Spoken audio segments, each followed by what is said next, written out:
Sejam bem-vindos ao nosso canal. Hoje vou apresentar para vocês o relato da jornada do humorista Bussunda pelo umbral. Ajude nosso canal, se inscrevendo, curtindo o vídeo, comentando, compartilhando para os seus amigos e doando qualquer valor através do botão Valeu. Agora, vamos ao relato.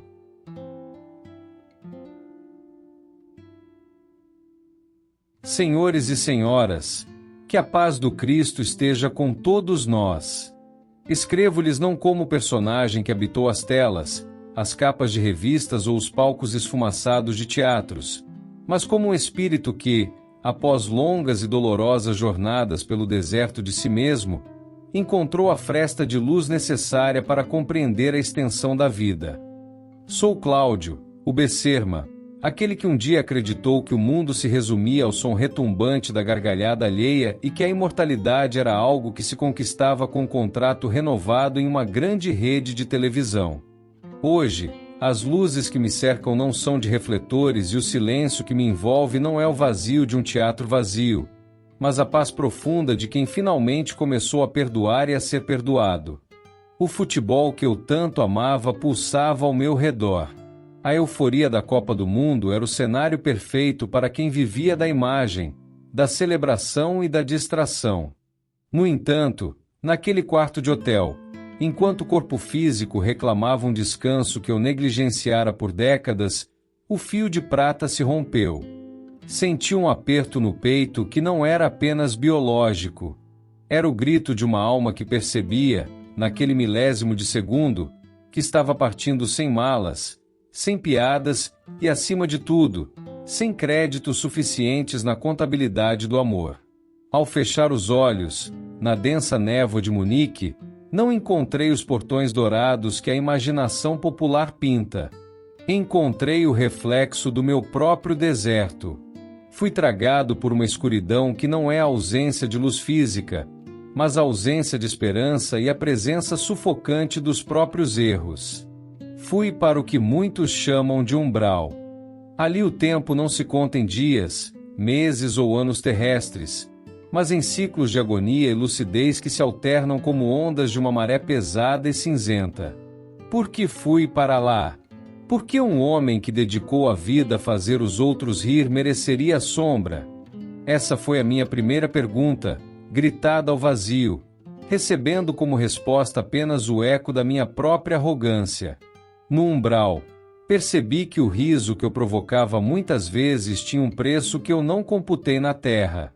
Eu via, em projeções dolorosas de minha memória, os rostos daqueles que minhas piadas haviam ferido.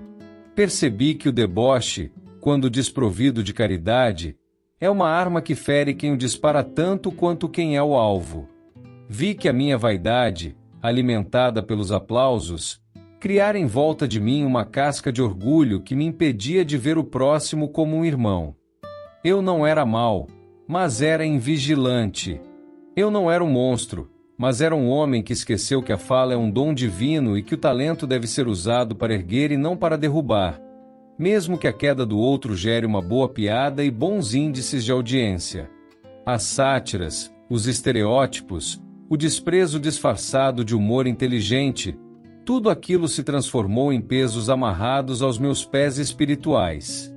Eu via o quanto havia sido negligente com a minha própria saúde, tratando o corpo como um descarte, e o quanto havia sido negligente com o coração dos humildes, que, por vezes, se viam espelhados nas minhas criações de forma grotesca.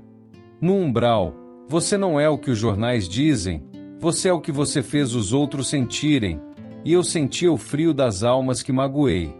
Passei anos, ou talvez séculos psicológicos naquela penumbra. O frio ali é o gelo da solidão profunda. Eu tentava fazer graça da minha situação, tentava usar o sarcasmo como defesa, mas ali não havia público. O único espectador era minha consciência. Vi meus amigos continuarem o trabalho, vi a vida no Brasil seguir seu fluxo, e a dor de não poder mais tocar as mãos de quem amava, de não poder pedir desculpas aos que ofendi, era uma tortura constante. Mas Deus nunca dorme, e a sua justiça é pedagógica, não punitiva. A dor tem um propósito. Ela tritura o orgulho para que a humildade possa finalmente germinar. Certa manhã, se é que se pode chamar assim o momento em que a luz interna começa a vencer o lodo, eu me vi exausto. Não havia mais espaço para o Bussunda fanfarrão, havia apenas o Cláudio, pequeno, faminto de paz e profundamente arrependido. Caí de joelhos no chão úmido daquele plano espiritual, e pela primeira vez na minha eternidade eu não pedi para sair dali, eu não reclamei da injustiça, eu apenas sussurrei: Senhor, perdoa-me por ter amado mais a mim mesmo do que ao teu povo. Perdoa-me por ter perdido tempo sendo uma imagem quando poderia ter sido um irmão. Nesse momento, uma vibração diferente cortou o ar pesado. Vi um vulto aproximar-se. A princípio temi que fosse mais uma das cobranças de quem eu prejudicara. Mas não, a luminosidade que emanava daquele ser era familiar, era um grande amigo, um companheiro de riso e de trabalho que havia partido antes de mim e que, pela sua bondade e evolução, já trabalhava em esferas superiores. Ele não tinha mais a fisionomia cansada da carne. Ele brilhava. Ele estendeu a mão para mim. Lembro-me do seu toque. Foi a primeira vez em muito tempo que senti calor. Ele disse apenas: chega de choro, Cláudio, o mestre te chama para o trabalho real. Ele me resgatou não por causa da minha fama, mas por causa do germe de bondade que, apesar de soterrado, ainda vivia no fundo do meu ser. Fui levado a postos de socorro, clínicas da alma onde enfermeiros do Cristo tratam aqueles que chegam da terra das sombras. Fui lavado de minhas impurezas, mas as cicatrizes da consciência permaneceram como lembretes necessários da minha humanidade. Hoje estou bem, moro em uma colônia de aprendizado, trabalho muito, estudo as leis de causa e efeito e tento auxiliar outros espíritos que, como eu, chegaram do mundo dos vivos embriagados pela fama e pelo ego. A vida aqui é rica, mas exige uma seriedade que eu, outrora, desprezava.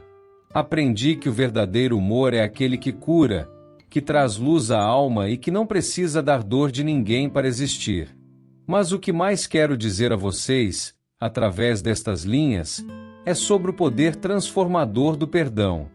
Meus irmãos e minhas irmãs, não levem mágoas para o túmulo, não permitam que o ódio ou o ressentimento sejam as sementes do seu amanhã. O perdão é o oxigênio do espírito. Se vocês soubessem como a falta de perdão nos acorrenta a planos inferiores, vocês fariam fila para perdoar até o pior dos seus inimigos. Perdoem-se também. Não fiquem presos à culpa, pois a culpa paralisa, enquanto o arrependimento move e constrói. Jesus nos ensinou que devemos perdoar 70 vezes 7 vezes.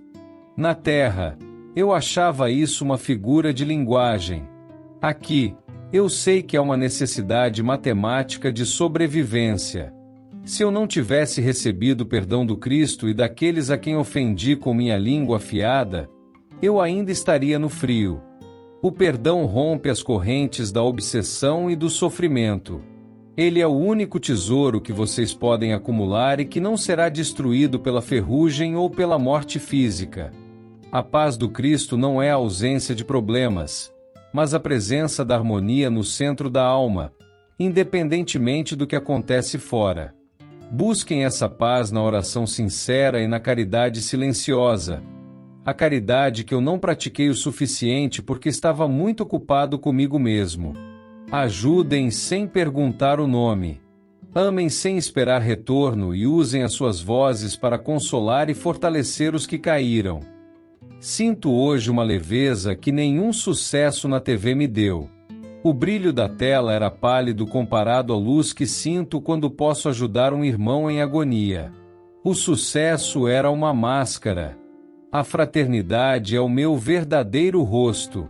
Termino esta mensagem pedindo que olhem ao seu redor com olhos de misericórdia. O mundo aí fora está sedento de sorrisos verdadeiros, daqueles que nascem do amor e não do deboche. Sejam as ferramentas de Deus na construção de um mundo mais doce. Que o riso de vocês nunca seja uma espada, mas sempre um bálsamo. Peço perdão por minhas falhas a cada um de vocês que de alguma forma sentiu-se diminuído pelas minhas palavras no passado. Saibam que cada uma dessas falhas foi devidamente compensada em dores pedagógicas e em novos compromissos de serviço. Sigam em paz. O Cristo nos ama com um amor que a mente humana ainda não consegue medir. Tenham esperança, cultivem a alegria cristã e nunca esqueçam: a morte não existe.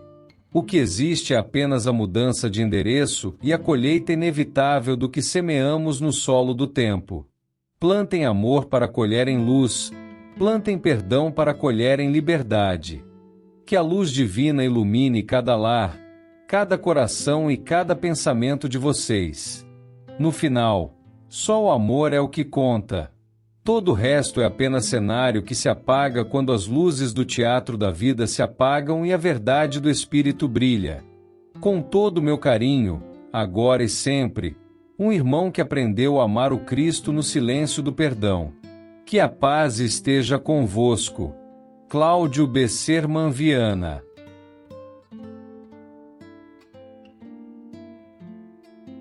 Se você gostou de nosso vídeo, não se esqueça de se inscrever, curtir o vídeo, comentar e compartilhar para os seus amigos.